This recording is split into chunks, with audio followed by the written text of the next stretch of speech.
The gunshot rang out across the dusty plains of Arizona Territory, just as Nathan Jenkins spurred his horse toward the screaming woman, knowing he was about to risk his life for a stranger. It was late afternoon in September 1882, and Nathan had been riding back to Randsburg after delivering a herd of cattle to a ranch near the Mexican border.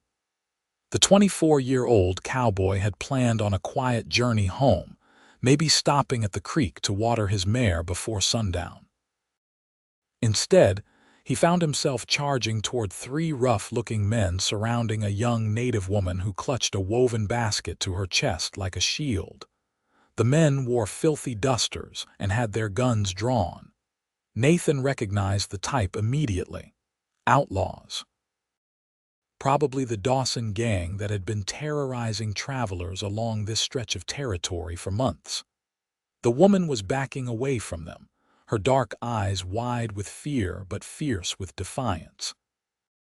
She could not have been more than 20 years old, with long black hair braided down her back and traditional clothing that marked her as Apache. Nathan did not hesitate. He pulled his rifle from its holster as his horse thundered closer, and he fired a warning shot into the air. The crack echoed across the plain, and all three men spun toward him. "Back away from her," Nathan shouted, his voice steady despite his racing heart. The nearest outlaw, a man with a scar cutting through his left eyebrow, laughed. "This does not concern you, cowboy. Keep riding if you know what is good for you. I am making it my concern." Nathan kept his rifle trained on them, his fingers steady on the trigger. "Let her go." The scarred man exchanged glances with his companions, and Nathan could see them calculating their odds, 3 against 1.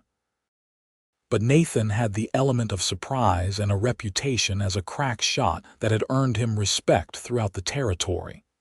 "She is just a savage," one of the other men said, spitting tobacco juice into the dirt.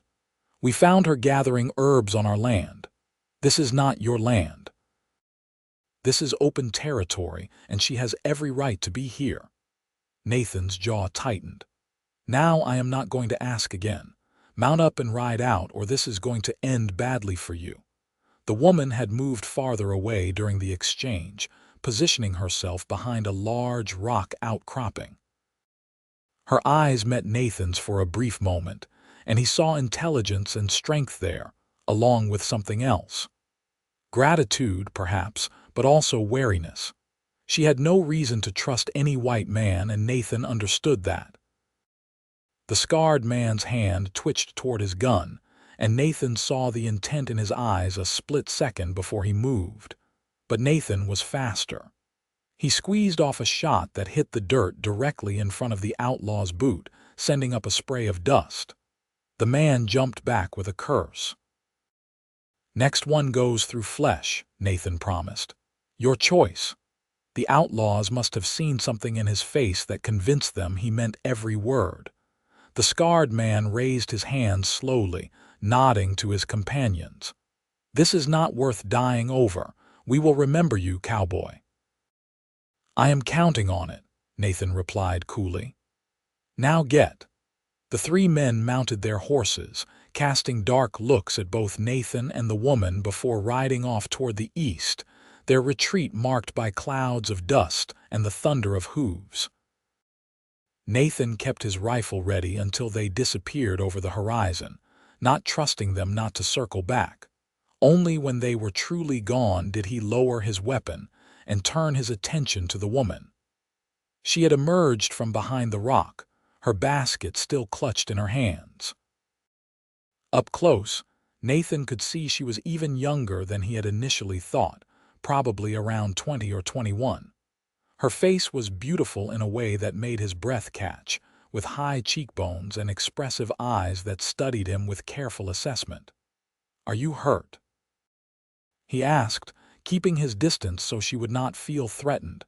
She shook her head slowly, then spoke in accented but clear English. "No, you came before they could do more than frighten me." Her voice was melodic, with a slight tremor that betrayed how scared she had actually been. "Why did you help me?" The question surprised Nathan. Because it was the right thing to do, those men had no call to threaten you. Many of your people would not agree. There was no bitterness in her tone, just a statement of fact that made Nathan's chest tighten with shame for what others had done. I am not many people, he said quietly. My name is Nathan Jenkins. I work cattle out of Randsburg. She studied him for a long moment, as if trying to determine whether she could trust him.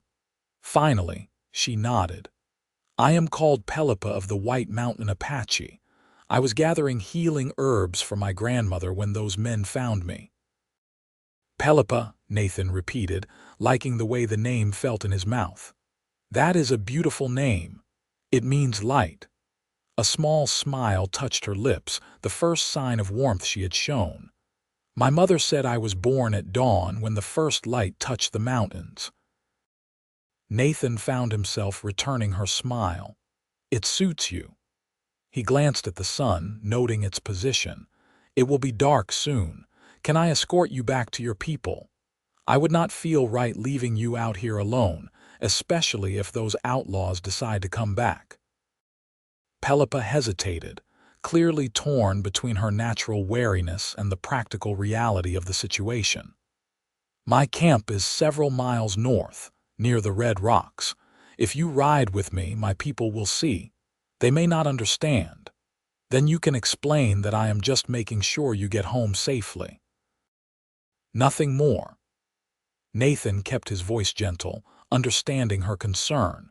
Relations between white settlers and the Apache had been tense for years, marked by broken treaties and violence on both sides. After another moment of consideration, Pelipa nodded. Very well. But we should leave now, before it grows darker. Nathan dismounted and led his horse closer, moving slowly so as not to startle her. Do you have a horse nearby? I walked. My camp is not usually so far, but the herbs I needed grow only in certain places. She gestured to her basket, which Nathan could now see was filled with various plants and roots. Then you can ride with me, he offered. My mare is strong enough to carry us both for a few miles. Pelipa looked uncertain, but the practical need outweighed her reluctance. She nodded and approached his horse, a sturdy bay mare named Ruby. Nathan helped her up first, then swung into the saddle behind her, careful to maintain a respectful distance. Even so, he could smell the faint scent of sage and something floral that seemed to cling to her hair. They rode in silence for a while, the only sounds the steady rhythm of Ruby's hooves and the whisper of wind through the scrub brush. The sun painted the sky in shades of orange and purple as it sank toward the horizon, casting long shadows across the landscape. Nathan found himself acutely aware of Pelipa's presence. The way she held herself straight and alert, the occasional brush of her braid against his arm when the horse shifted. You speak English very well, he said after a while, wanting to break the silence but not sure what to say. The missionaries taught me when I was young, Pelipa replied.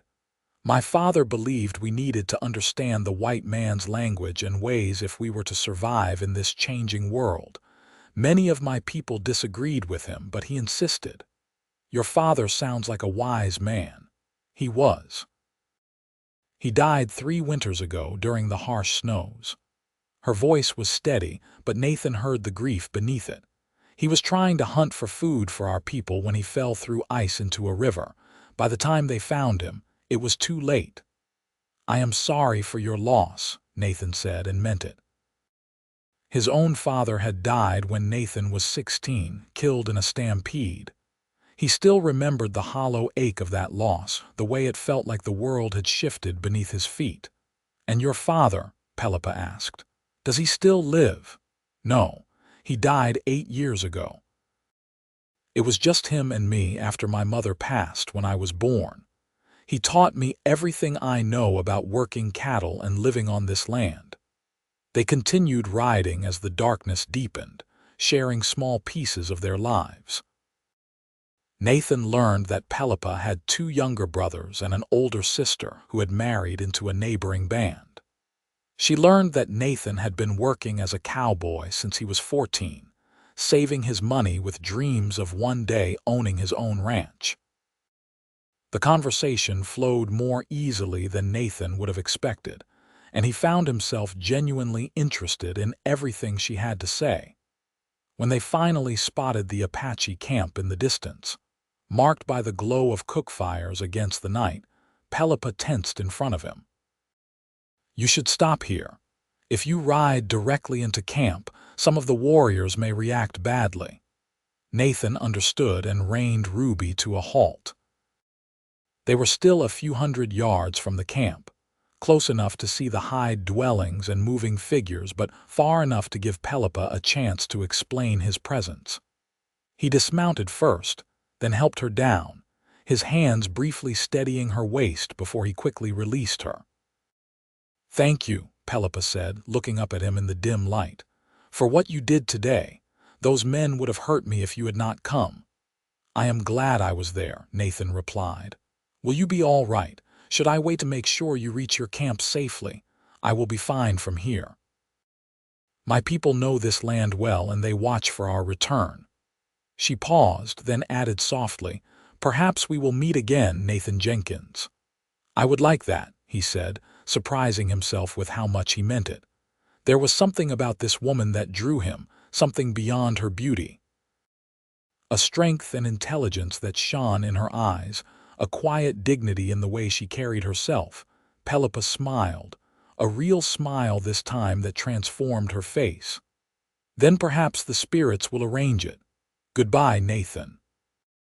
She turned and began walking toward her camp, her basket balanced on her hip. Nathan stood watching until he saw figures emerge from the camp to meet her, saw the way they embraced her, and looked back toward where he stood. He raised a hand in greeting, though he doubted they could see it in the darkness, then mounted Ruby and turned south toward Randsburg. The ride back to town took several hours, giving Nathan plenty of time to think about the day's events. He kept seeing Pelipa's face in his mind, the way her eyes had met his with such fierce determination when he had first arrived, the soft sound of her laugh when he had made a joke about his mare's stubbornness. He had known plenty of women in his 24 years, had even courted a few, but none had affected him quite like this. It was near midnight when Nathan finally reached Randsburg, a small but growing town that served as a hub for the local ranching and mining operations. The main street was quiet, with only a few lights still burning in the saloon windows. Nathan stabled Ruby at the livery, paying the night attendant extra to give her a good rub-down and extra oats after the long journey. He walked to the boarding house where he rented a small room, his muscles aching from the long day in the saddle. The proprietor, Mrs. Henderson, had left a lamp burning in the hall for late arrivals.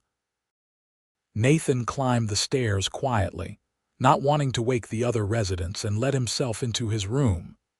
It was sparse but clean, with a narrow bed, a washstand, and a trunk that held his few possessions. Nathan poured water from the pitcher into the basin and washed the trail dust from his face and hands, then collapsed onto the bed fully clothed. Despite his exhaustion, sleep did not come easily.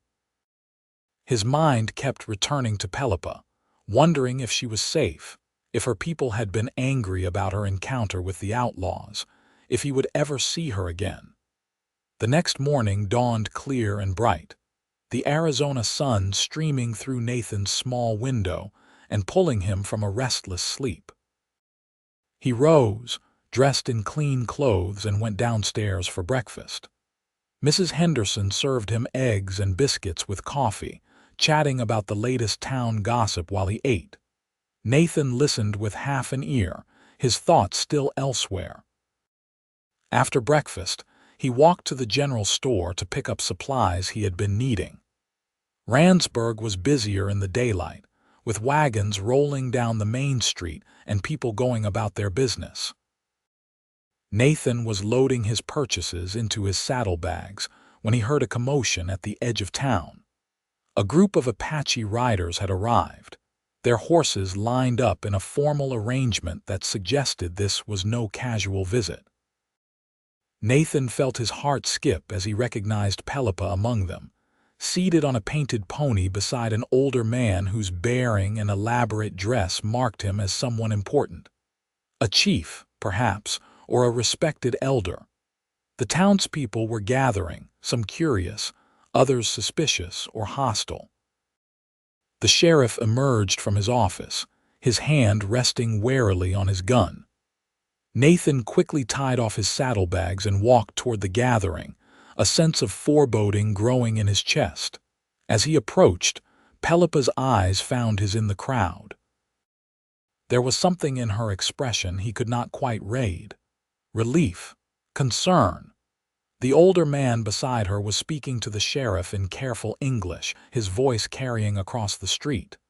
"We seek Nathan Jenkins, the cowboy who aided our daughter yesterday. We would speak with him." Nathan felt every eye turn to him. He straightened his shoulders and walked forward, aware of the weight of the moment. "I am Nathan Jenkins." The older man studied him with sharp, intelligent eyes that reminded Nathan of Pelipa's. "I am Pelipa's uncle, called Red Hawk by my people. Her grandmother is our tribe's medicine woman, and I lead our band. My niece has told us what you did yesterday, how you defended her from the white men who would have harmed her." "Any decent man would have done the same," Nathan replied, though he knew that was not entirely true. "Many would have ridden past, not wanting to get involved." "Perhaps," Red Hawk said, "but many would not have. You risked your life for someone not of your people, expecting nothing in return. This is a debt of honor that must be repaid." Nathan shook his head. "There is no debt. I did what was right, nothing more. Among my people, such an act creates an obligation." Red Hawk dismounted, and the other Apache riders followed suit. "We have come to offer you a choice, Nathan Jenkins, a choice that will not be easy." The way he said it made Nathan's stomach tighten with apprehension. "What choice?" Red Hawk glanced at Pelipa, who had also dismounted and now stood beside him. When he spoke again, his voice carried a weight that silenced the murmuring crowd. "Our tribe has ancient laws about debts of honor, especially when they involve the saving of a life. You saved Pelipa from a fate worse than death. By our customs, her life is now bound to yours until the debt is repaid." Nathan felt the world tilt slightly. "I do not understand." Pelipa stepped forward, her face composed but her eyes showing the same turmoil he felt. "By saving my life, you have made yourself responsible for it in the eyes of my people. There are two ways this debt can be satisfied. Either you must join our tribe, living as one of us and taking me as your wife, or I must leave my people forever and come to live in your world." The words hit Nathan like a physical blow. He stared at her, then at Red Hawk, trying to process what he was hearing. "That is impossible. I cannot ask her to leave her family, but I also cannot just abandon my life here." "We know this is difficult," Red Hawk said gravely, "but these are our laws passed down from the ancestors. A life debt must be honored. If neither choice is made, Pelipa will be cast out from the tribe anyway, as she would be considered tainted by the unpaid obligation. And you would be seen as having rejected the honor we offer, making you an enemy of our people." Nathan looked at Pelipa again, seeing the distress she was trying to hide.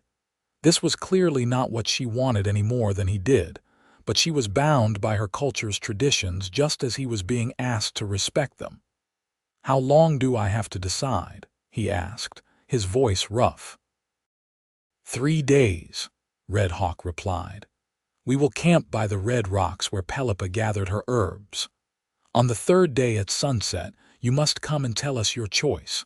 If you do not come, we will know you have chosen to reject our offer, and Pelipa will be cast out to make her own way in the world." The Apache group remounted their horses, preparing to leave. Pelipa was the last to mount, and as she did, her eyes met Nathan's one more time. In that look, he saw a storm of emotions: fear for her future, resignation to her fate, and something else that made his chest tighten. She did not want this any more than he did, but she would accept whatever he decided because she had no choice. Then they were riding away, leaving Nathan standing in the middle of the street with the entire town staring at him. The sheriff approached, his expression concerned. "That is quite a situation you have gotten yourself into, son." "I know," Nathan managed to say, still trying to wrap his mind around it. "What are you going to do?" "I have no idea." The next 3 days were the longest of Nathan's life. The story of the Apache's offer spread through Randsburg like wildfire, and everyone had an opinion. Some thought he should tell the Apache to go to hell, that their laws had no bearing on a white man. Others thought he should pay them off somehow, though Red Hawk had made no mention of accepting money.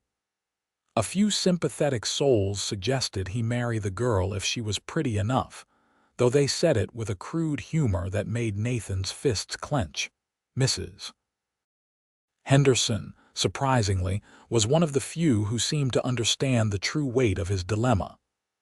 On the second evening, she brought him coffee in the parlor where he sat staring at the empty fireplace. "You are thinking about that Apache girl," she said, settling into the chair across from him. "I cannot stop thinking about her," Nathan admitted. "About the choice I have to make. Either way, I am destroying someone's life." "Maybe not destroying," Mrs. Henderson said thoughtfully. "Maybe just changing. Life has a way of taking us in directions we never expected." "But how can I ask her to give up everything she knows? Her family, her people, her whole way of life." "And how can you give up yours?" Mrs. Henderson countered.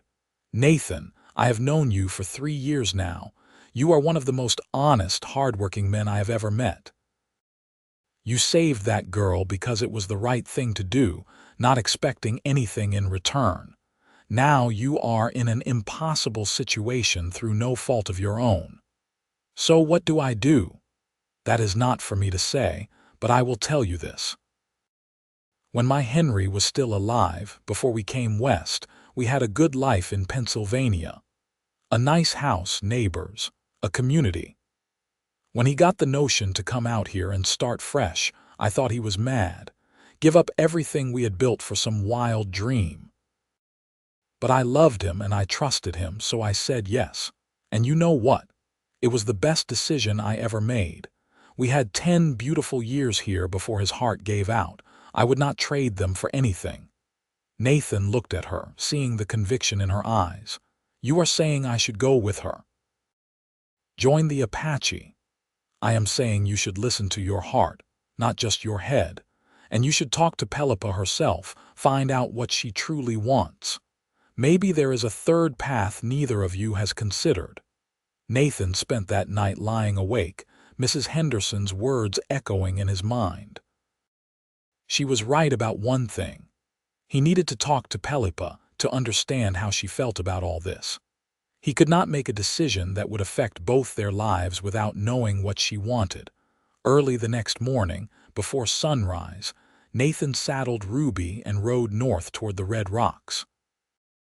It was only the second day, which meant he was not expected yet, but he could not wait any longer. The need to see Pelipa, to talk to her, had become an ache in his chest that would not be ignored. The Apache camp came into view as the sun crested the horizon, painting the red rocks in shades of crimson and gold. Nathan approached slowly, knowing he might be seen as a threat. Sure enough, 2 warriors rode out to intercept him before he got too close. He raised his hands to show he meant no harm. "I am Nathan Jenkins. I need to speak with Pelipa." The warriors exchanged glances, then one nodded and gestured for him to follow. They led him into the camp, where people emerged from their dwellings to watch with cautious curiosity. Nathan felt their eyes on him, knew he was an outsider in their world, possibly an unwelcome one. Red Hawk emerged from a larger dwelling, his expression unreadable. "You have come early, Nathan Jenkins. Have you made your choice?" "No," Nathan said honestly, "but I need to speak with Pelipa. I need to understand how she feels about all this before I can decide anything." Red Hawk studied him for a long moment, then nodded slowly. "This shows wisdom. Come, I will take you to her." He led Nathan to a smaller dwelling on the edge of camp, calling out in Apache. Pelipa emerged a moment later, her eyes widening in surprise when she saw Nathan. She was dressed in a simple buckskin dress, her hair loose around her shoulders instead of braided. She looked both younger and older than she had 3 days ago, and Nathan felt his heart constrict at the sight of her. "Walk with him," Red Hawk instructed his niece. "Talk honestly. This decision affects you both." Pelipa nodded and walked toward Nathan, gesturing for him to follow her away from the camp.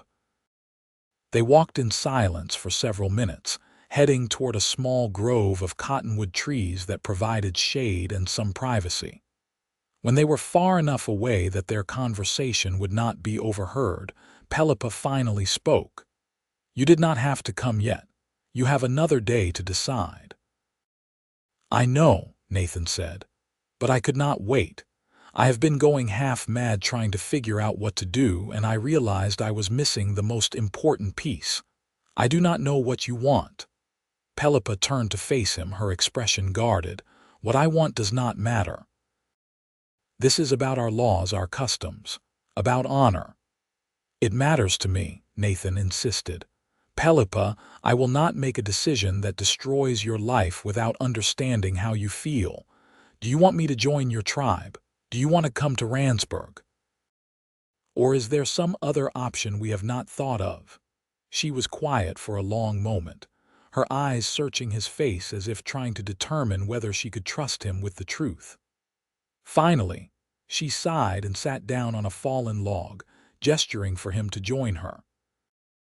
"When my uncle first told me about the life debt, I was horrified," she admitted. "Not because of you, but because I knew what it would mean. If you chose to join our tribe, you would be forced to live a life you never wanted, always an outsider among my people. If you chose for me to come to your town, I would lose everything I have ever known. And if you chose neither, I would be cast out anyway, alone in a world that is often hostile to my people." "And what do you want?" Nathan pressed gently. "I do not know," she said, her voice breaking slightly. "I love my family, my people, our ways. But I also see what is happening in this territory. More white settlers come every year. The old ways are disappearing, and those who do not adapt suffer the most. My father understood this before he died. He tried to teach us that we must find a way to live in both worlds if we are to survive." Nathan sat beside her, close enough that their shoulders almost touched. "I have been thinking about this for 2 days straight, and I keep coming back to the same thing. When I met you, when I defended you from those outlaws, it was because something in me recognized something in you. I cannot explain it any better than that. And these past 3 days, I have thought about you constantly, not just about the choice, but about you. Who you are, what you believe, how you made me feel in those few hours we spent together." Pelipa turned to look at him, her dark eyes wide. "What are you saying?" "I am saying that maybe this situation is not as impossible as it seems. Yes, your uncle is forcing a choice on us that neither of us would have made otherwise. But maybe there is a reason for it.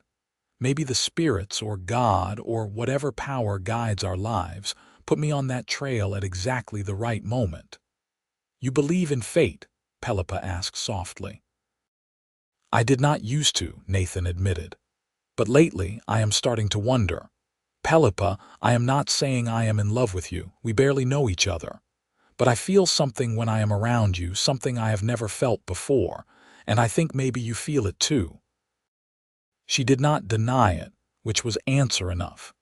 Even if that is true, how does it solve our problem? You still have your life in Randsburg, and I still have my responsibilities to my people. What if we chose a third path? Nathan said, the idea forming even as he spoke. What if you came to Randsburg, but we took things slowly? You could learn about my world, and I could learn more about yours. We could see if this connection between us is real or just the result of dramatic circumstances. And maybe over time, we could build a life together that honors both of our backgrounds. My uncle said I must choose one world or the other. To be cast out is to be cut off completely from my people. Is that truly how it works? Nathan asked. Or is that just what the tradition says? Because it seems to me that traditions can change, especially when the world itself is changing so fast. Pelipa stood and paced a few steps away, her mind clearly wrestling with what he was saying. I would have to talk to my uncle, to my grandmother, to see if there is any way to fulfill the life debt while still maintaining ties to my tribe. Then let us do that, Nathan said, standing as well. Together, let us go back to your camp right now and talk to them.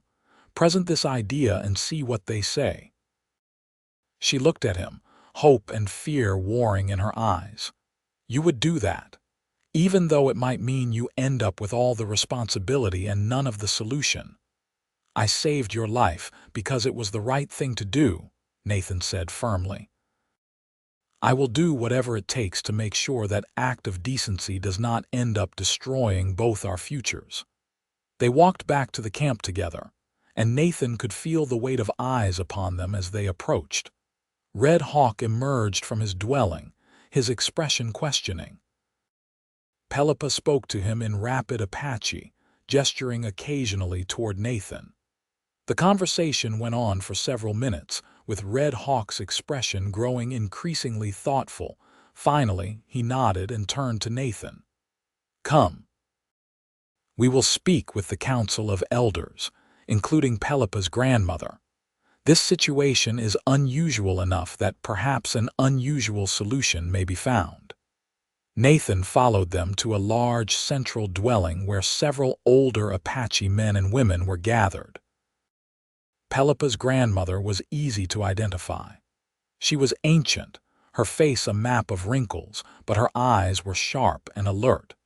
She studied Nathan with an intensity that made him feel like she was looking into his very soul.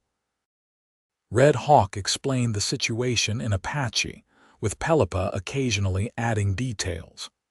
Nathan stood quietly, knowing this was not his place to speak unless asked. The elders debated among themselves, their voices rising and falling in a language he could not understand. Finally, Pelipa's grandmother spoke, her voice surprisingly strong for someone so old. Pelipa translated for Nathan. My grandmother says that the old ways were made for old times and these are new times. She says that when two paths cross, sometimes they create a new path that neither could have walked alone. She asks if you are willing to truly learn our ways, to respect our culture and our people, even as you continue to live in your world. I am, Nathan said without hesitation. I want to understand where Pelipa comes from, who her people are. I want to do this right. More discussion followed, and then Red Hawk turned to Nathan with a slight smile. We have decided to offer a compromise, something that has not been done before but which seems appropriate for these changing times. Pelipa may come to live in your town, but she will not be considered fully cast out. She may visit her people regularly, participate in certain ceremonies, and maintain her ties to her family. In return, you must prove your commitment to honoring the life debt by learning our ways, by treating Pelipa with the respect she deserves, and by defending our people's interests when you are able. But she must still leave her home, Nathan said, wanting to make sure he understood. Yes, Red Hawk agreed. That part of the tradition cannot be changed. The life debt requires that she enter your world as you defended her in it, but she will not lose her family or her heritage completely. And if, after 1 year, you and Pelipa decide that you do not suit each other, she may return to us without shame, and the debt will be considered paid through her service to you during that time." Nathan looked at Pelipa, who was staring at her uncle with something like wonder. "Is this acceptable to you?" he asked her. "It is more than I dared hope for," she admitted. "To keep my family, to honor our traditions, but also to have the chance to build something new. Yes, Nathan Jenkins, this is acceptable to me." "Then it is acceptable to me as well," Nathan said, looking at Red Hawk. "When would she come to Randsburg?" "Tomorrow at sunset," Red Hawk said. "That will give Pelipa time to prepare to say goodbye to her home properly and to gather what she wishes to bring with her.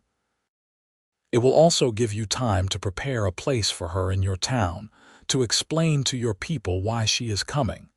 Nathan nodded, knowing that last part would not be easy. "I will be ready." He left the camp shortly after, his mind reeling from how quickly things had changed. He had come hoping to talk to Pelipa, to understand her feelings, and somehow he had ended up agreeing to bring her to live in Randsburg. Not as a wife yet, but as someone under his protection, someone he was responsible for. The ride back to town gave him time to think about what that actually meant. He would need to find her a place to stay. His room at the boarding house was barely big enough for him, let alone 2 people. And while he wanted to do things properly, to court Pelipa the right way, he knew the townspeople would talk. A young native woman living in town, associated with a white cowboy. There would be gossip, possibly even hostility. Mrs. Henderson was sweeping the front porch when Nathan arrived. She took one look at his face and set down her broom. "You have been to the Apache camp?" "Yes, madam, and I need to talk to you about something important." Over coffee in the parlor, Nathan explained everything that had happened. Mrs. Henderson listened without interrupting, her expression thoughtful. When he finished, she was quiet for a moment before speaking. "You have taken on quite a responsibility, Nathan, but I think you made the right choice. That poor girl did not ask for any of this any more than you did. At least this way you both have a chance at something good." "I need to find her a place to stay," Nathan said. "Somewhere safe and respectable. I was wondering if you might have a room available or know someone who does." Mrs. Henderson smiled. "As it happens, I have a room that just opened up. The school teacher moved out last week to get married. It is small but clean, and it has its own entrance so Pelipa would have some privacy. I would need to charge rent, of course, but I will make it reasonable." "Thank you," Nathan said, relief washing over him. "That would be perfect. And Mrs. Henderson? There is going to be talk when people find out she is coming to live here. Ugly talk, probably." "Let them talk," Mrs. Henderson said firmly. "I run a respectable establishment, and anyone who wants to suggest otherwise can take their business elsewhere. Besides, I have always wanted to learn more about the Apache people. My Henry used to say they were the finest horsemen he had ever seen." Nathan spent the rest of that day and the next morning preparing for Pelipa's arrival. He cleaned out the room Mrs.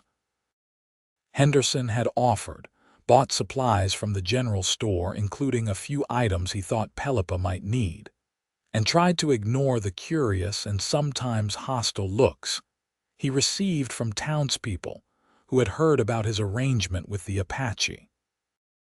The sheriff stopped him on the street that afternoon. "I hear you are bringing that Apache girl into town." "That is right," Nathan said, keeping his voice steady.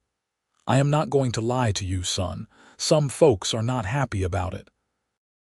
The Dawson gang has been raiding ranches, and people are nervous about having any Apache around." "Pelipa is not the Dawson gang," Nathan said firmly. "She is a young woman who did nothing wrong except be in the wrong place when those outlaws found her.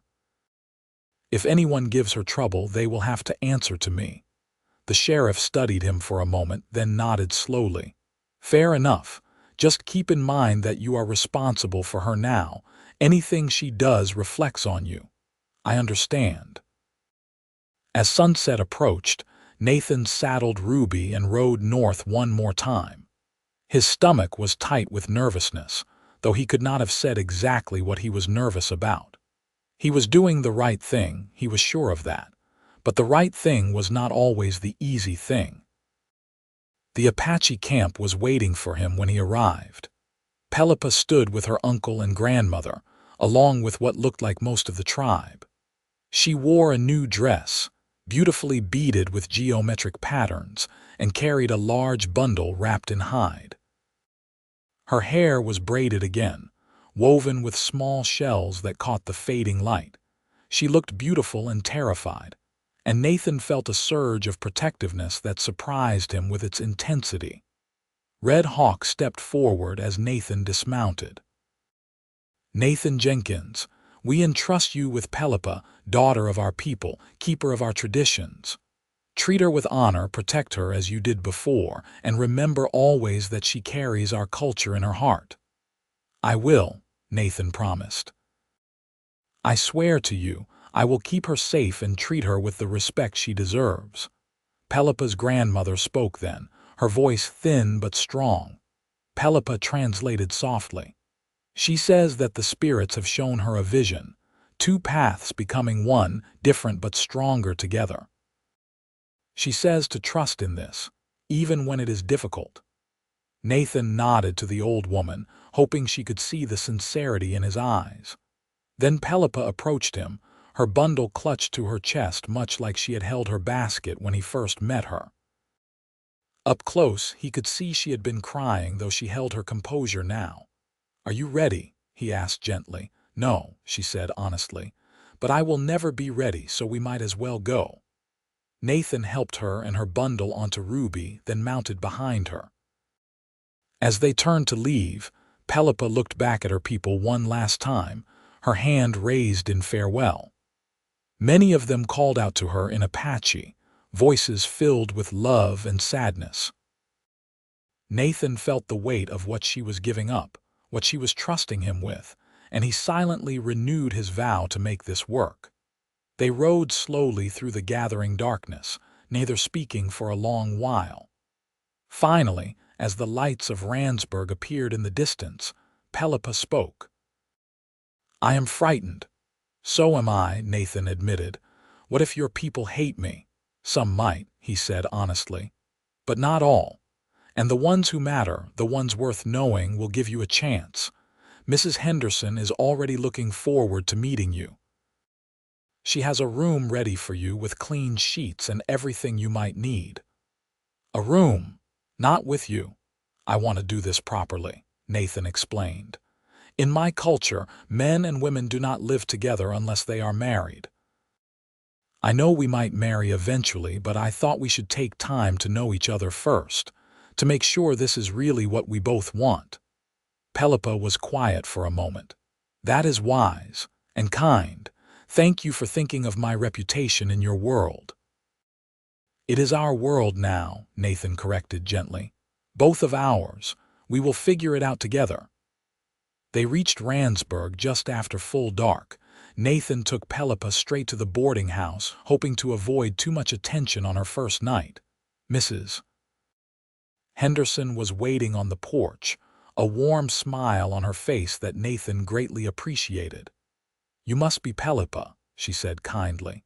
Welcome to my home. I am Mrs. Henderson and I run this boarding house. Nathan has told me about your situation and I want you to know you are safe here. Pelipa looked uncertain how to respond, but she managed a small nod. Thank you for your kindness.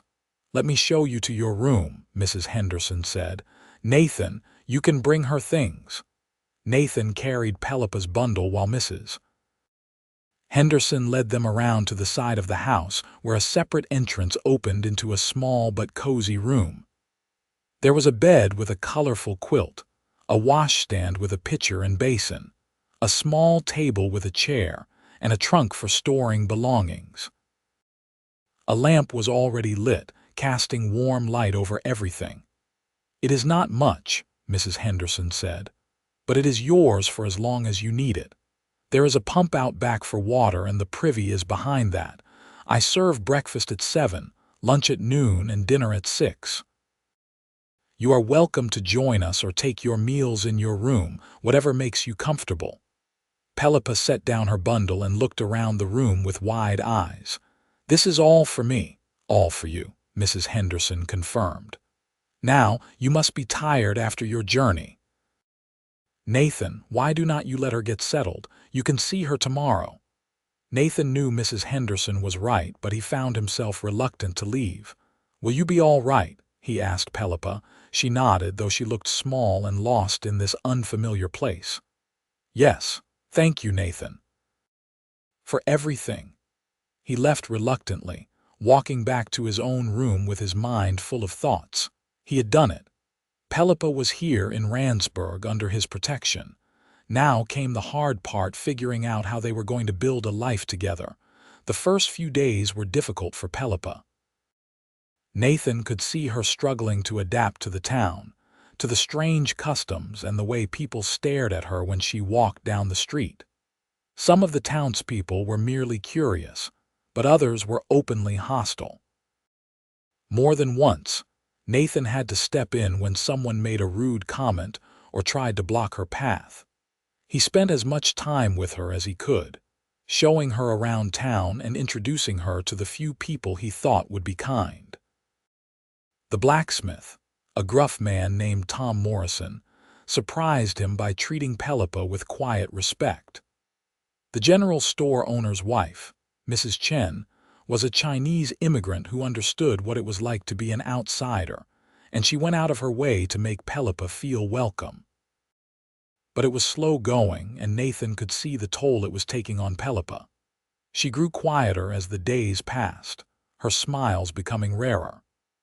On the 5th day, he found her sitting outside her room, staring toward the north where her people's camp lay, tears streaming silently down her face. Nathan sat beside her, his heart aching for her homesickness. "Do you want to go back? We could tell your uncle that this is not working, that the debt should be considered paid." Pelipa shook her head. "No, I made a promise and I will keep it. I just miss them. My grandmother, my brothers, my sister. This world is so strange and lonely." "It will get better," Nathan promised. "I know it does not feel like it now, but you will adjust, and you are not alone. I am here." She looked at him, her dark eyes swimming with tears.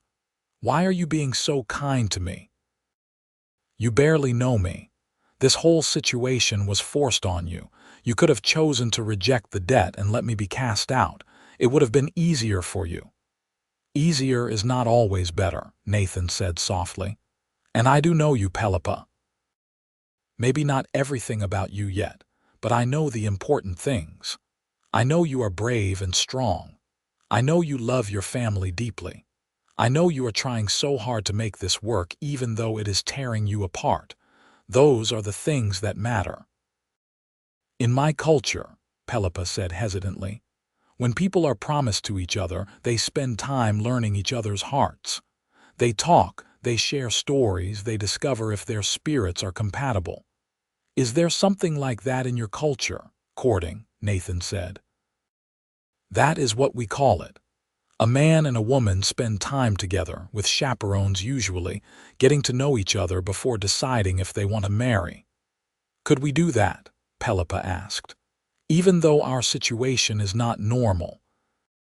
I think it would help me to understand you better, to feel less alone." "I would like that very much," Nathan said, meaning it. "How about tomorrow afternoon? I have to work in the morning, but I could come by after lunch and we could take a walk together. You could tell me more about your people and I could tell you more about my life." "Would that be all right?" Pelipa nodded, a small smile finally breaking through her sadness. "Yes, that would be very all right." From that day forward, Nathan made sure to spend time with Pelipa every day. They took walks around town and into the surrounding countryside. They sat on the boarding house porch in the evenings, talking as the sun set. Slowly, carefully, they began to learn each other. Nathan told her about growing up with his father, about learning to work cattle and rope and ride almost before he could walk properly. He told her about his dreams of someday owning his own ranch, of having a place that was truly his. He spoke of his mother, whom he had never known but whose memory his father had kept alive through stories. Pelipa told him about life in the Apache camp, about the rhythms of the seasons and the importance of living in harmony with the land. She spoke of the stories her grandmother told, ancient tales of creation and heroes and the spirits that guided their people. She taught him a few words of Apache and laughed at his terrible pronunciation, though his attempts made her eyes light up with pleasure. As the weeks passed, Nathan realized his feelings for Pelipa were deepening into something real and lasting. It was not just about honor or responsibility anymore. He genuinely enjoyed her company, looked forward to seeing her smile, felt protective of her in a way that went beyond duty.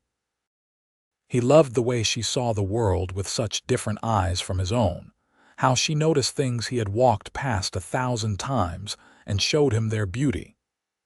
He loved her quiet strength, the way she faced each day's challenges with determination, even when he knew she was hurting inside. And he hoped, that she was beginning to feel the same way about him. She smiled more now when he came to see her. She sought out his hand when they walked together. Once, when a drunk cowboy had gotten belligerent with her on the street, she had stepped behind Nathan with complete trust that he would protect her. 2 months after Pelipa came to Randsburg, Nathan arranged for them to visit her people. He knew she missed them desperately, and he wanted to show both her and her tribe that he was serious about honoring their agreement. The reunion was emotional. Pelipa's younger brothers practically tackled her, their joy at seeing her evident even to Nathan, who could not understand their rapid Apache. Her grandmother held her for a long time, murmuring what sounded like blessings. Red Hawk greeted Nathan with something approaching warmth, and that night, Nathan was invited to share a meal with the tribe. It was one of the most memorable nights of Nathan's life. He sat with Pelipa and her family, eating food he had never tasted before, listening to stories and songs in a language he barely understood, but that moved him nonetheless. The Apache people who had been so wary of him before now seemed to accept his presence, and several went out of their way to speak to him through Pelipa's translation. When they left the next day to return to Randsburg, Nathan found himself already looking forward to the next visit. And Pelipa seemed lighter somehow, as if seeing her family again had renewed her spirit. "Thank you," she told him as they rode, "for taking me to see them. I know it took time away from your work." "It was worth it," Nathan said. "Your family is important to you, which makes them important to me." Pelipa twisted in the saddle to look back at him, her expression soft. "You are a good man, Nathan Jenkins.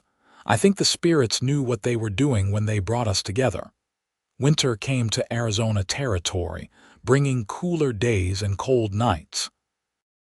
Nathan found himself spending more and more time with Pelipa, not out of obligation but because he wanted to. They had fallen into a comfortable routine. He would work during the day, either doing odd jobs around town or helping at nearby ranches.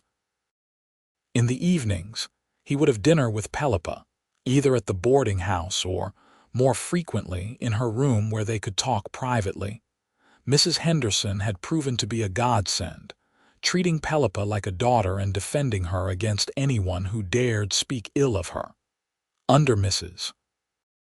Henderson's gentle guidance, Pelipa learned more about white culture and customs, though she never abandoned her own heritage.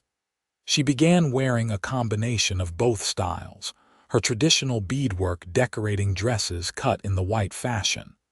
It created a unique look that was entirely her own. It was on a December evening, 3 months after Pelipa had come to town, that Nathan finally acknowledged what his heart had been telling him for weeks. They were sitting in Pelipa's room, a small fire crackling in the tiny hearth Mrs. Henderson had installed. Pelipa was working on a beading project, her fingers moving with practiced skill while Nathan watched her in the firelight. She looked up and caught him staring, a slight blush coloring her cheeks. "What are you thinking about?" "You," Nathan said honestly.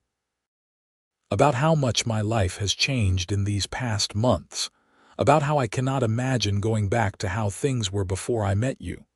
Pelipa set down her beadwork, giving him her full attention. "I have been thinking similar thoughts.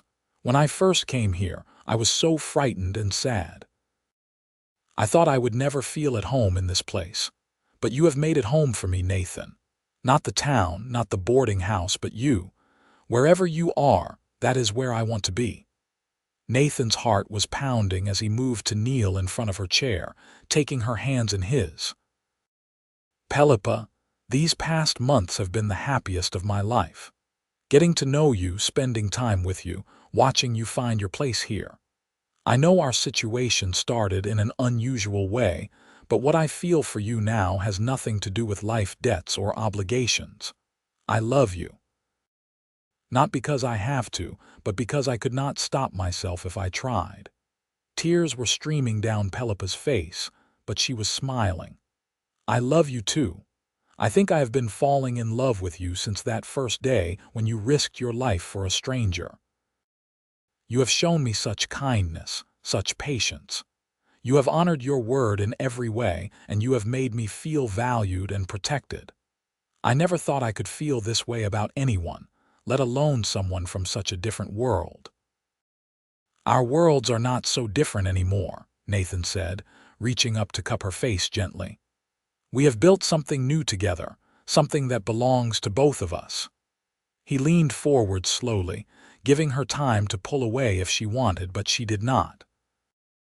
Instead, she met him halfway and their lips touched in a kiss that felt like coming home.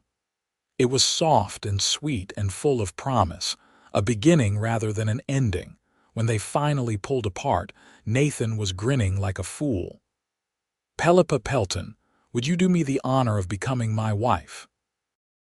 Not because of any debt or tradition, but because we choose each other, because we love each other." "Yes," Pelipa said without hesitation. "Yes, Nathan, I will marry you." They spent the rest of that evening making plans, dreaming about their future together. Nathan wanted to get married as soon as possible, but Pelipa had a request. "I want my family there," she said. "Both my Apache family and my new family here in town. I want everyone we love to witness our promise to each other." "Then that is what we will do," Nathan agreed. "We will plan a wedding that honors both of our cultures. Whatever you want, we will make it happen."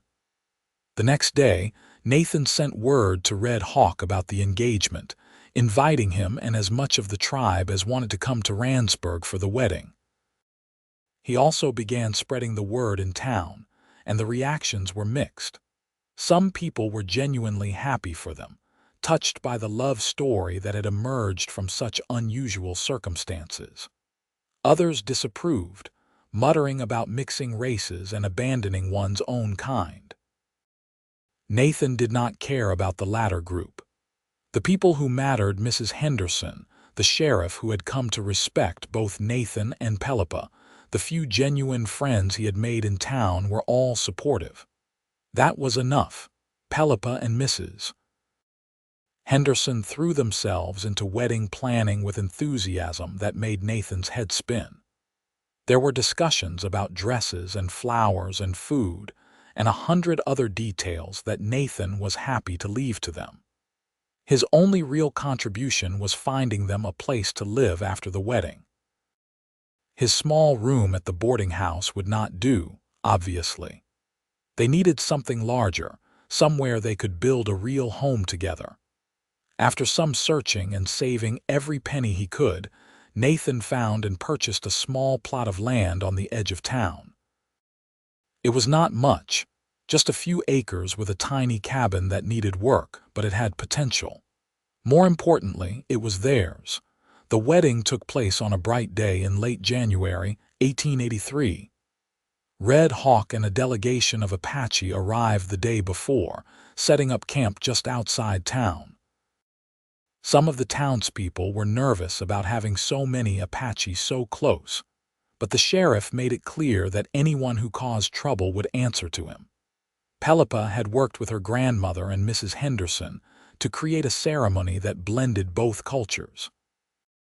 She wore a white dress in the American style, but decorated with traditional Apache beadwork that her grandmother had painstakingly created. Nathan wore his best suit, with a band of beaded leather that Pelipa had made for him tied around his arm. The ceremony itself took place outdoors, halfway between the town and the Apache camp. A local minister performed the Christian ceremony, and then Red Hawk performed traditional Apache blessings. It was unconventional and probably satisfied neither culture completely, but it felt right to Nathan and Pelipa, which was all that mattered. When the minister finally pronounced them husband and wife, Nathan kissed Pelipa to the cheers of both their communities. Looking out at the gathered crowd, white and Apache standing together, witnessing this union, Nathan felt a swell of hope. Maybe this was what the future could look like. Different people, different cultures, finding ways to live together and build something new. The celebration that followed was unlike anything Randsburg had ever seen. Apache and townspeople shared food, music, and stories. There were some awkward moments, some cultural misunderstandings, but overall, it was a success. Nathan watched Pelipa laugh and dance, surrounded by her Apache family on one side and her new white friends on the other, and he felt his heart might burst with love and pride. As the sun set and the celebration wound down, Nathan and Pelipa finally escaped to their new home. The tiny cabin was not much, but they had worked hard to make it comfortable. There was a real bed with a thick mattress, curtains on the windows, and supplies stocked in the cupboards. "Welcome home, Mrs. Jenkins," Nathan said, carrying Pelipa over the threshold in the American tradition. Pelipa laughed, holding tight to his neck. "Welcome home, my husband." That night, lying together in their bed with Pelipa's head on his chest, Nathan reflected on how drastically his life had changed in just 4 months. He had gone from a solitary cowboy with no real ties to anyone, to a married man with a wife he adored and connections to 2 different communities. It had been difficult, challenging, sometimes painful, but he would not change a single moment. "What are you thinking?" Pelipa asked sleepily. "About how lucky I am," Nathan replied, pressing a kiss to her forehead. "About how one moment of doing the right thing led to everything I never knew I wanted. My grandmother says the spirits always know what we need, even when we do not," Pelipa murmured. "I think she was right." "I think so too." Life as a married couple brought new challenges and new joys. Nathan continued working as a cowboy, but he also began fixing up their property, dreaming of the day when he would have enough saved to buy cattle and start his own small ranch. Pelipa created a garden where she grew both traditional Apache plants and the vegetables common to white farming. She also began serving as an informal bridge between the Apache and the townspeople, helping when disputes arose and slowly, gradually, building understanding between the 2 communities. It was not always easy. There were people in town who never accepted their marriage, who made snide comments or refused to do business with Nathan because of his native wife. And there were some in the Apache tribe who felt Pelipa had betrayed her heritage by marrying a white man. But the young couple faced these challenges together, supporting each other through the difficult times. Pelipa made regular visits to her tribe, sometimes accompanied by Nathan, and sometimes going alone when he had work commitments. These visits helped her maintain her connection to her culture and family, and they also allowed Red Hawk and the other Apache leaders to see that Nathan was treating her well and keeping his promises. On one such visit, about 6 months after their wedding, Pelipa's grandmother pulled Nathan aside for a private conversation. Through Pelipa's translation, the old woman told him that she had had another vision. "She sees a future where my grandchildren walk in both worlds with pride and strength," Pelipa translated, her voice thick with emotion. "She sees the path you and I have started becoming a road that others will follow. She says that change is hard, but it is also necessary, and that you and I are part of the change that will help our peoples survive." Nathan felt the weight of that responsibility, but also the honor. "Tell her I will do everything in my power to be worthy of her vision, and to keep Pelipa and any children we might have safe and happy." The grandmother smiled when Pelipa translated, reaching out to pat Nathan's cheek with a wrinkled hand. Then she said something else that made Pelipa gasp. "What did she say?" Nathan asked. "She says children are not just a possibility," Pelipa said, her eyes wide. "She says I am already carrying one. She can see it in my spirit," she says, "even though my body does not show it yet."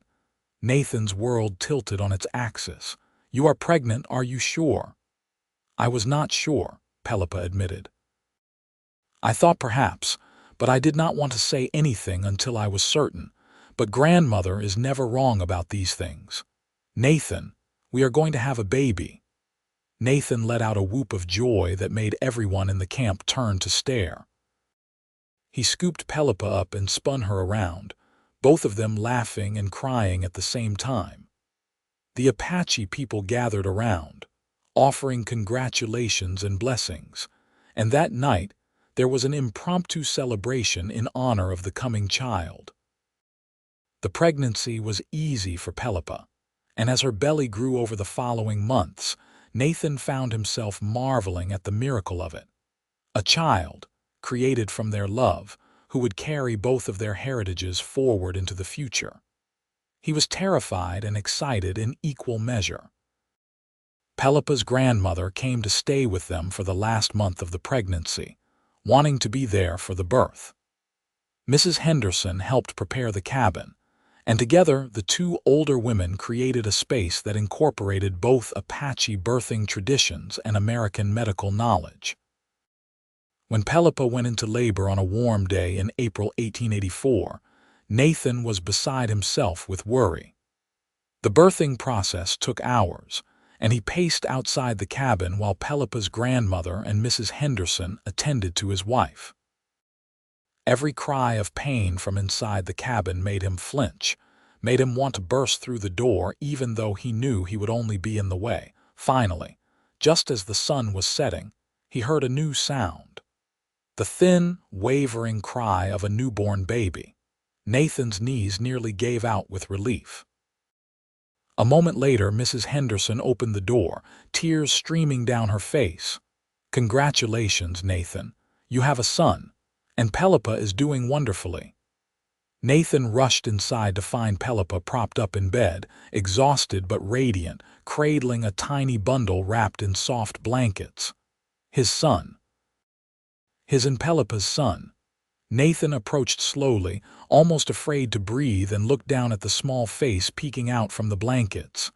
"He is perfect," Nathan whispered, awed. "Pelipa, he is perfect." "Would you like to hold him?" Pelipa asked, her voice tired but happy.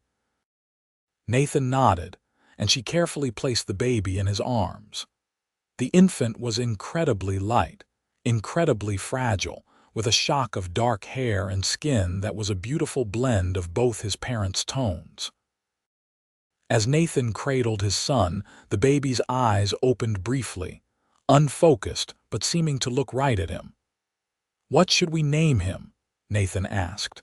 They had discussed names for months, trying to find something that would honor both of their heritages.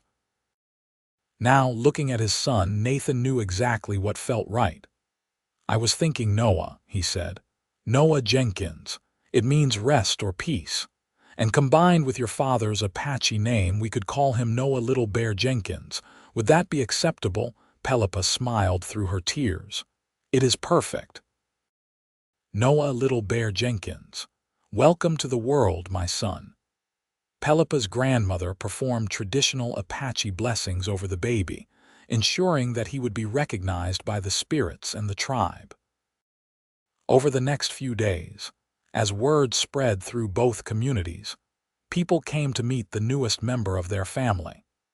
Some of the townspeople looked at the baby with suspicion or disdain, but most were simply curious or genuinely happy for the young family. Red Hawk and several other tribal members came to visit when Pelipa was strong enough to receive guests. They brought gifts and blessings, and Red Hawk performed a naming ceremony that officially recognized Noah as a member of the Apache tribe, while also acknowledging his white heritage. "He is a bridge," Red Hawk said solemnly, holding the infant up toward the sky. "Between two peoples, two worlds, may he walk both paths with honor and strength." Watching his son being blessed by his Apache grandfather, surrounded by family from both sides, Nathan felt his eyes sting with tears. This was what he and Pelipa had built, a family that transcended the boundaries that separated people. A child who would grow up understanding both cultures, hopefully taking the best of each and building something even better. Life with a newborn was exhausting but joyful. Noah was a relatively easy baby, though he had his fussy moments like any infant. Nathan marveled at how naturally Pelipa took to motherhood, how she seemed to instinctively know what Noah needed. And he loved being a father, loved coming home from work to find his wife and son waiting for him, loved the way Noah's face lit up when he saw his father. As Noah grew from an infant into a toddler, Nathan continued working toward his dream of starting his own ranch. He saved every penny he could, took on extra work whenever possible, and slowly built up his resources. Pelipa helped by selling her beadwork and traditional medicines to people in town, and by managing their small garden which provided much of their food. When Noah was 2 years old, Nathan finally had enough money saved to buy a small herd of cattle and hire a hand to help manage them. It was the beginning of the Jenkins Ranch, modest but full of potential. The work was harder than ever, but Nathan had never been happier. He was building something real, something that would be there for Noah and any other children they might have, and there would be other children. When Noah was 3, Pelipa became pregnant again. This time, she gave birth to a daughter they named Patricia Pine Cone Jenkins, combining an American first name with a traditional Apache middle name. 2 years later, another son arrived, whom they named Nathan Jr. Thomas Wynn Jenkins, honoring Nathan's father and incorporating another Apache name. The Jenkins Ranch grew along with their family. Nathan proved to be a skilled rancher, and word of his honesty and hard work spread. He hired several Apache men to work with him, recognizing their skill with horses and cattle, and this helped build further bridges between the communities. The ranch became known as a place where both white and native people worked side by side, and while some criticized this, others began to see it as a model for how things could be. Pelipa became an increasingly important figure in both communities. She served as a translator and mediator when disputes arose. She taught Apache crafts to white women who were interested, and she learned reading and writing in English so she could help her children with their education. She never forgot her Apache heritage, making regular trips with the children to visit the tribe, and ensuring that Noah, Patricia, and Nathan Jr. all grew up understanding both sides of their heritage. The years passed in a blur of hard work, love, and growth. Nathan watched his children grow, watched them navigate the sometimes difficult reality of being caught between two cultures. There were challenging times when other children were cruel about their mixed heritage, times when they struggled with their identity, times when the prejudices of the wider world crashed against the safe haven Nathan and Pelipa had tried to create. But there were also beautiful moments. Noah at age 10, demonstrating the Apache bow-making skills his great-uncle had taught him to a group of impressed white children. Patricia at age 8, reading aloud from a book to her Apache grandmother, bridging language and culture through the story. Nathan Jr. at age 6, riding a horse with the skill of someone much older, a gift inherited from both his cowboy father and his Apache mother. When Nathan was 35 and Pelipa was 31, they stood together looking out over the ranch they had built. The original tiny cabin had been expanded into a proper house. The few acres had grown to several dozen. The small herd had multiplied. They employed a dozen hands, both white and Apache, and the Jenkins Ranch was known throughout the territory as one of the most successful and fairly run operations around. More importantly, they had created something Nathan had never dared dream of that day when he had fired his rifle to scare off those outlaws. A family, a home, a place where two cultures met and blended into something new and strong. You ever regret it? Nathan asked Pelipa as they watched their children playing in the yard. Leaving your tribe, taking that chance with me? Pelipa turned to look at him, her face showing the lines of time but her eyes as bright as ever. Never. Not for a single moment. You gave me a life I never could have imagined, Nathan. You gave me love and respect and 3 beautiful children. You gave me a home that honors both who I was and who I have become. How could I regret any of that? I am the lucky one, Nathan said, pulling her close.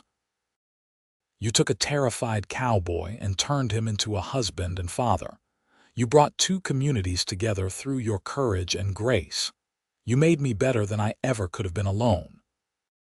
They stood there in comfortable silence, watching the sun set over their land, their children's laughter echoing across the yard. Red Hawk was visiting, sitting on the porch with a cup of coffee and a smile on his aged face. Mrs. Henderson, who now lived in a cottage on the ranch property, was helping Patricia with her beadwork. The white ranch hands and Apache workers were settling in for dinner, their easy camaraderie a testament to what could be achieved when people tried. This was what had come from one moment of choosing to do the right thing. One decision to defend a stranger, followed by another decision to honor an impossible choice, followed by 1,000 small decisions to keep choosing love over fear, understanding over prejudice, hope over cynicism. The impossible choice had led to an impossible life, impossible in its beauty, its richness, its proof that different worlds could meet and create something wonderful. As the stars began to appear in the darkening sky, Nathan kissed Pelipa's temple and whispered, "Thank you." "For what?" she asked. "For saying yes, for taking a chance on an impossible situation, for building this life with me." Pelipa smiled and snuggled closer to her husband. "The spirits knew what they were doing when they put you on that trail. We were always meant to find each other, Nathan. Our paths were meant to cross and become one." Years continued to unfold, bringing more changes and challenges, but also more love and growth. The Jenkins Ranch prospered, becoming a respected operation throughout Arizona territory and eventually the state of Arizona when it achieved statehood in 1912. Nathan and Pelipa's children grew into remarkable adults, each finding their own way to bridge their dual heritage. Noah became a rancher like his father, but also served as an official liaison between the Apache tribes and the territorial government, using his unique position to advocate for fair treatment of native peoples. Patricia became a teacher, educating children from both communities and working tirelessly to promote understanding and respect. Nathan Jr. took over the ranch operations as his father aged, running it with the same integrity and fairness that had always been its hallmark. The grandchildren came, and then great-grandchildren, each generation carrying forward the legacy that Nathan and Pelipa had started. Some looked more white, some looked more Apache, but all were taught to be proud of their complete heritage, to walk in both worlds with confidence. Pelipa's grandmother lived to see 3 of her great-great-grandchildren, before passing peacefully in her sleep at the remarkable age of 97. Red Hawk remained an important figure in their lives until his death at age 73, always proud of his niece and the family she had built. Mrs. Henderson lived well into her 80s, a beloved grandmother figure to the Jenkins children and a permanent fixture at the ranch. She often said that taking in Pelipa that first night was one of the best decisions she had ever made, and that watching their love story unfold had renewed her faith in humanity. As Nathan and Pelipa aged, they never lost the love that had bloomed from such unusual beginnings. They still took evening walks together when Nathan's aging legs allowed it. They still shared stories on the porch as the sun set. They still looked at each other with the wonder of 2 people who had found something rare and precious. On the evening of their 40th wedding anniversary, surrounded by children, grandchildren, and great-grandchildren, Nathan raised a glass to toast his wife. His hair was white now, his face weathered by decades of sun and wind, but his eyes were as clear and loving as ever. 40 years ago, he said, his voice carrying across the gathered family, I made a split-second decision to help a stranger in trouble. I had no idea that decision would change everything, would give me a life richer and more beautiful than anything I could have imagined. Pelipa, you are the light your name promised to be. You have illuminated my path, shown me what really matters, and given me more love and happiness than any man deserves.